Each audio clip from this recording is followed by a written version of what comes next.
Welcome to toy-polloi. Hello and welcome to another video from toy-polloi, and today we're going to be reviewing three new figures from Stan Solo. We have here Amanaman, who is available both as a loose figure and also on a Power of the Force card with a coin, and the tri-logo version there in the middle. We also have R2-G4, which is an Astromech droid that featured in the background of Star Wars A New Hope. And then we have a sort of custom figure from him, which is Amaulaman, which is an Amanaman in Darth Maul sort of paint scheme. All of them are fantastic looking, but let's review them in greater detail. First up we have Amanaman, which is one of the last 17 figures produced for the Star Wars line, so one of the sort of the, I'm going to say, harder figures to find, but it's still actually relatively easy to get. If you search on eBay now, there are plenty of people selling them for absolutely crazy prices. So what Stan Solo has done here is taken that figure and recreated it using sort of basically the same sort of techniques that they did back in the day, but this is an all new figure, so all sort of made brand new in a factory, and as you can see it is a lovely recreation of that figure. So you get the figure. He's a really strange one that I've never particularly liked actually as a figure, just because he's so odd. He's got these really gangly long arms, which makes him incredibly hard to display because he's forever falling over, and incredibly tiny little legs, and he comes with this pretty large staff that's sort of covered in skulls. Now this version of the Amanaman is a very good sort of likeness to the original one. In fact, I will bring in my original version in a minute so you can do a sort of full comparison. It's made out of the same sort of plastic, so it has the same sort of feel as one of the vintage figures. Chris has removed the copyright information that is on the leg here, so if you're worried about comparing this to an original figure, you'll see that the copyright information is removed on the leg there, but everything else about it is a very good sort of recreation of that figure. You can see there's a lot of fine detail in the sculpting there, and also the paint application is incredibly accurate. The way it sort of comes around the face here and all these strange little lines and markings, it's really quite impressive how this is done, and even down to the fact that the bottom of his feet aren't painted. If you look here, you can see that he's just got the two little peg holes, and that's what the original one is like. We also have his staff here, which is a very strange one, almost like something from a horror film. It's got lots of sort of detail in it. There's a hand there you can see hanging down, and then we've got a couple of little skulls. This guy is obviously supposed to be some sort of bounty hunter, but yeah, you don't really get a lot of information about him because he's basically a background scene figure in Star Wars Return of the Jedi. But let's compare these two. We'll compare the figure to an original one, and we'll compare the weapon to some of the originals that I have as well in my collection. So here we have the two figures. On the left, this is my original one, so this is one from back in the 80s, and everything about this is original. I bought it many years ago. It is slightly sun damaged, as you can see, which is why his chest is a bit of a different colour, but if we compare these two, you'll be able to see how close Chris's one is. There really is all the detail has sort of come across. It's you can see lots of the sort of wrinkling and marking all down his chest.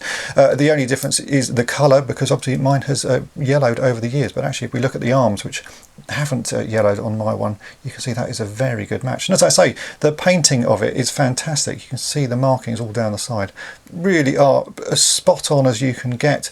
And if we turn it around again, you can see it's the same sort of paintwork all the way around. Every part of it has been sort of copied incredibly closely. Now on my original one here, you can see, if we get that to focus, there is some copyright information on his leg. As I say, Chris has removed that on this one, so if you're worried about sort of which one is vintage and which one is new, the new one clearly is marked there, so it's very easy to spot those two. But as I say, the overall effect is very impressive. You can see that there's a perfect sort of match. Actually, it makes mine look pretty shabby. This is pretty play-worn, and this one looks far cleaner and far sort of newer.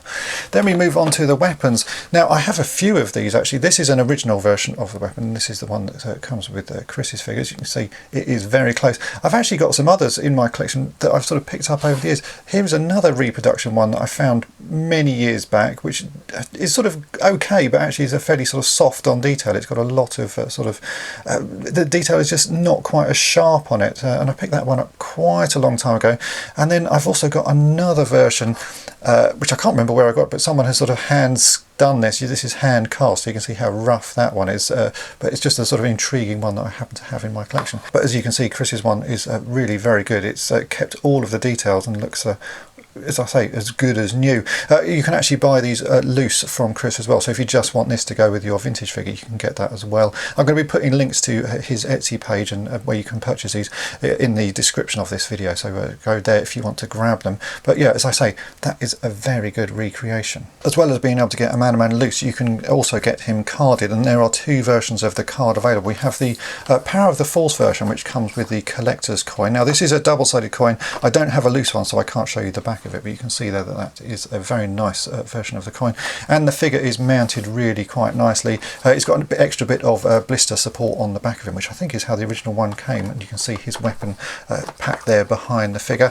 On the front it basically just says Amanaman, and there is a nice image of the character. Now you really don't get to see him that much in the movie, so this is obviously a sort of promotional photo that was taken at the time, but this is exactly how the card looked when you bought it sort of back in the day.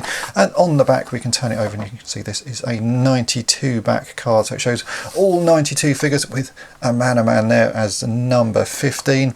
And if we look at the bottom, you can see this card has also been marked Stan Solo, so if you're worried about this getting confused for an original card, it has been clearly marked there.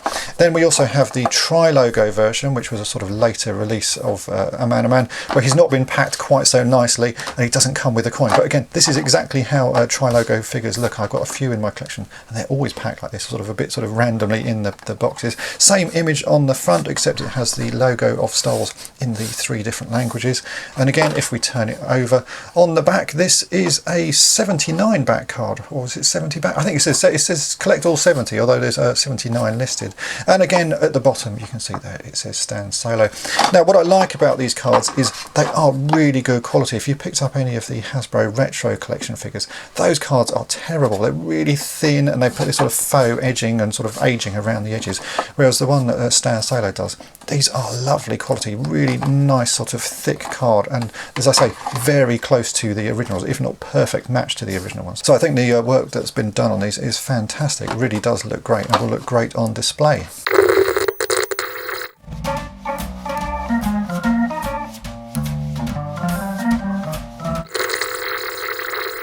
As well as Amanaman, Chris has also made this character, which when he mentioned it to me, I was thinking, oh, that's a bit odd. He's calling it Amaulaman. I just thought that's a very strange thing to do, but now I have it in hand, I actually really like it. So it's basically the Amanaman figure, but repainted in sort of Darth Maul's sort of red and black colouring. And I thought it was a bit odd to start with, but now I've got it, I think it's really fantastic. It's such a sort of odd looking figure. It comes with the same weapon that Amanaman comes with, but we'll take a closer look at the figure. You can see it's been repainted. It really does look like Darth Maul. And I know there are other sort of characters in the Star Wars expanded universe that have the same sort of paint scheme that Darth Maul has. So it's perfectly plausible that there is a character like this out there.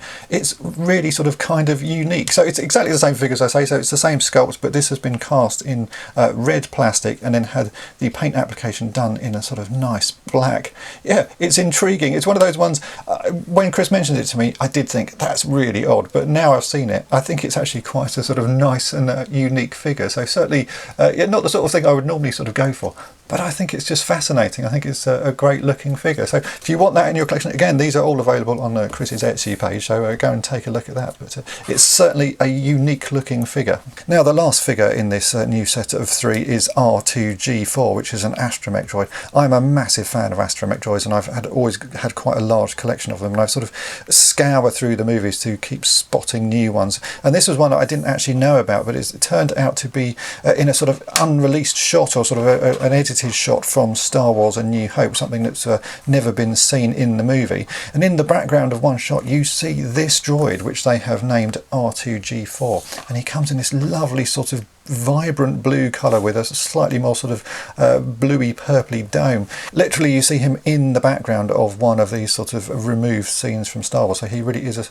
a sort of a complete unknown to a lot of people. So what Chris has done is taken that shot and sort of worked it onto the Astromech droids that he already produces and done the sort of same sort of colouring, and we end up with this. And as you can see, it's really quite a unique looking figure. It's a sort of minty toothpastey colour, if you want to sort of describe it in that way. I just think it's lovely. So the card is all new. It's a Star Wars card, and he's actually reworked another image of a different Astromech droid, because the shot that you get to see of him in the movie is he's so tiny in the background. So this is sort of artist's interpretation, but I think it looks great.